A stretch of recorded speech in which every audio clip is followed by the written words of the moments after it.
This Pennsylvania family's Christmas photo has a detail no one can explain. In December of 2015, a family in rural Pennsylvania did what millions of families do every holiday season. They dressed up in matching outfits. They gathered in front of their Christmas tree. They set the camera timer, and they took a family photo. It was a normal photo, a happy photo. A mother, a father, and their two young daughters smiling in front of a brightly decorated tree. The fire was crackling in the fireplace. The stockings were hung. Outside the window, snow was falling. They posted the photo on social media. Friends liked it. Relatives commented. Life went on. And then, 3 days later, one of the daughters asked a question that changed everything. She was looking at the photo on her mother's phone. She pointed to the window behind the family. The window that showed the snowy backyard and the bare trees and the darkness of a December evening. And she said, "Mommy, who is that man standing outside?" The mother looked. She zoomed in and her blood turned cold. There, in the window, barely visible through the glass and the reflection of the Christmas lights, was a face. A man's face, pale, expressionless, staring directly into the camera, standing in the backyard where no one should have been. The family lived on 10 acres of wooded land. Their nearest neighbor was half a mile away. The backyard was fenced. The snow on the ground was fresh and unbroken. There were no footprints leading to the window, no footprints leading away, just a face pressed against the glass, watching. This is the story of the Pennsylvania Christmas photo. A story that went viral in the winter of 2015 and has haunted the internet ever since. And the more you learn about what happened next, the more disturbing it becomes. The family, whose name has been kept private at their request, called the police immediately. Officers arrived within the hour. They searched the property. They searched the surrounding woods. They brought dogs. The dogs tracked through the snow, following a scent that led from the window into the trees. But after about 200 yards, the scent simply stopped.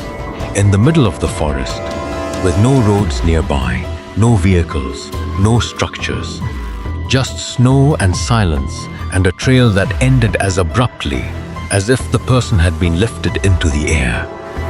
The officers were uneasy. They took a copy of the photo for evidence. They promised to investigate, but there was nothing to investigate. No crime had been committed. No property was damaged. No one was hurt. Just a face in a window. A face that did not belong to anyone the family knew. The mother could not sleep that night. She kept looking at the photo. She kept zooming in on the face. The more she looked, the more details she noticed. The man appeared to be wearing dark clothing, a heavy coat, maybe a hood. His skin was pale, almost white. His eyes were dark. His mouth was slightly open, and his expression was not angry, not threatening. It was blank, empty, like someone who was not fully present, like someone who was looking through the family rather than at them. She sent the photo to a friend who worked in digital photography. She asked if it could be a reflection, a smudge on the lens, a hoax. The friend examined the image. His response was not comforting. He said, the face was not a reflection. The angle was wrong. A reflection would have shown the interior of the room.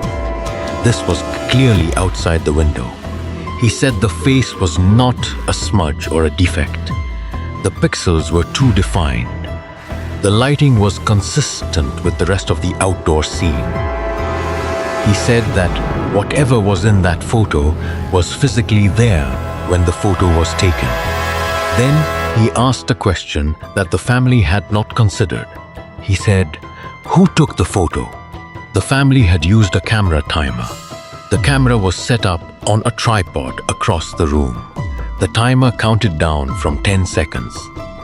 That meant that for 10 seconds, while the family smiled and posed, the man in the window had been standing there, watching, waiting, and he would have seen the flashing red light of the timer. He would have known a photo was being taken, and he did not move. He did not hide. He wanted to be seen. The family installed security cameras the next day. They put motion sensor lights around the house. They kept the curtains drawn. For a few weeks, nothing happened. They began to relax. They told themselves it had been a prank, a lost hiker, a curious neighbor, anything but what it looked like. And then the cameras started capturing things. The first incident occurred 2 weeks after Christmas. The security camera facing the backyard activated at 3:17 a.m. The footage showed the snowy yard, still, quiet. Then, at the edge of the frame, a figure emerged from the trees.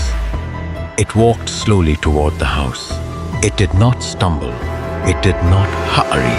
It moved with a strange, deliberate gait, like someone who was being pulled rather than walking of their own will. The figure stopped at the exact same window, the window where the Christmas photo had been taken. It stood there for 11 minutes, motionless, staring inside. The family was asleep. They did not see the footage until the next morning. The father called the police again. This time, the officers were more concerned. They increased patrols in the area. They advised the family to stay elsewhere for a few days.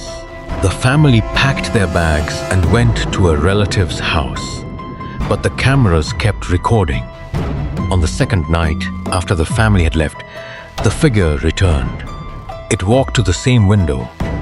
It stood in the same spot, and this time, it did something different. It raised its hand and pressed it flat against the glass, and then it spoke.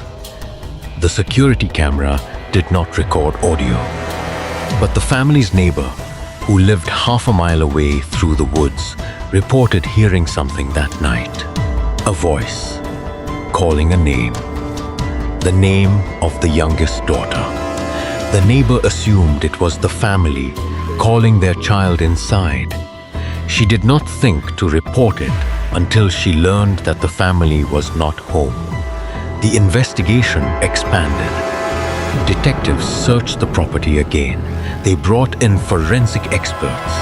They examined the window. They found nothing. No fingerprints, no DNA, no physical evidence that anyone had been there. The photo was examined by state-level analysts.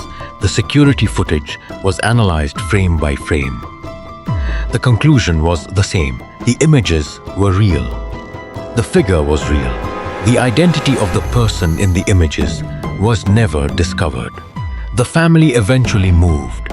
They left Pennsylvania entirely. They do not give interviews. Their social media accounts are deleted. They have tried to disappear, but the photo remains.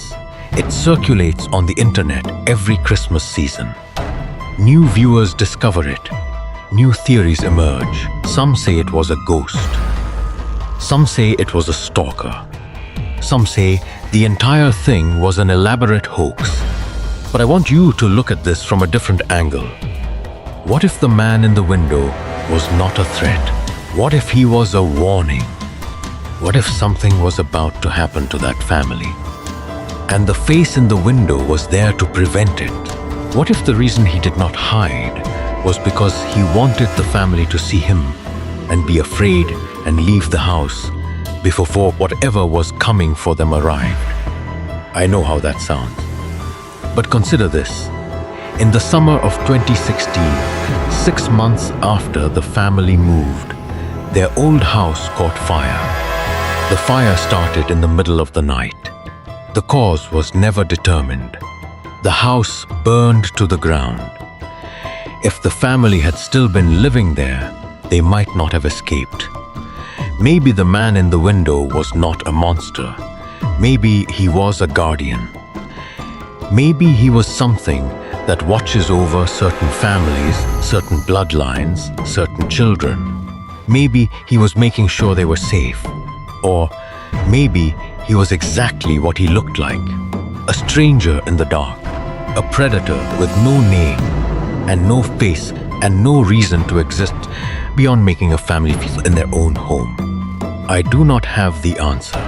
But every December, when families across America gather for their holiday photos, I think about this one. I think about the mother who zoomed in on the window. I think about the daughter who asked the question. I think about the face that was waiting in the snow. And I wonder how many other family photos have something hiding in the background. Something that was not noticed. Something that is still watching. If you have family photos on your wall, look closely. Look at the windows. Look at the shadows. Look at the spaces between the trees. Because the Pennsylvania family had no idea they were being watched. And neither do you. Sleep well.